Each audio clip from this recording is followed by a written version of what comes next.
अस्सलाम वालेकुम dear friends. कुछ डिफिकल्ट वर्ड है, उसकी उर्दू मीनिंग और उसके दो सिनोनिम। जैसे कि एक्सीडेंट को, एक्सीडेंट मैंने क्या है, हादसा, जिसको मिसहैप भी कहते हैं, कॉलिजन भी कहते हैं। रिसेस वक्फा यानी कि तफरी का वक्त, ब्रेक भी कहते हैं, इंटरवल भी कहते हैं। इग्नोर्ड यानी कि नज़रअंदाज किया, एवॉइडेड भी कहते हैं, ओवरलुक्ड भी कहते हैं। विस्पर्ड यानी कि सरगोशी की, मुरमुर्ड भी कहते हैं, स्पोक सॉफ्टली भी कहते हैं। अनकंफर्टेबल यानी कि परेशान या बेचैन, अनईजी भी कहते हैं, रेस्टलेस भी कहते हैं। अलोन यानी कि अकेला, आइसोलेटेड भी कहते हैं, लोनली भी कहते हैं। फेस लिट अप यानी कि चेहरा खुशी से चमक उठा, ब्राइटन भी कहते हैं इसको, ठीक है। कन्विंस्ड मतलब कायल करना, परसुएडेड भी कहते हैं इसको, इनकरेज्ड भी कहते हैं। इंक्लूड मीन शामिल करना, इन्वॉल्व भी कहते हैं, एक्सेप्ट भी कहते हैं। एडजस्टेड यानी कि तरमीम किया, बेहतर बनाया, इसको मॉडिफाई भी कहते हैं, चेंज्ड भी कहते हैं। रूल्स यानी कि कवायद या उसूल, रेगुलेशंस भी कहते हैं, गाइडलाइंस भी कहते हैं।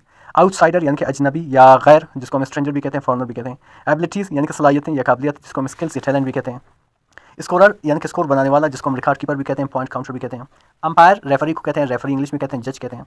इसी तरह चैलेंज किया यानी कि टेस्टेड या पोस्ट, ठीक है। टीम यानी कि ग्रो या टीम भी कहते हैं,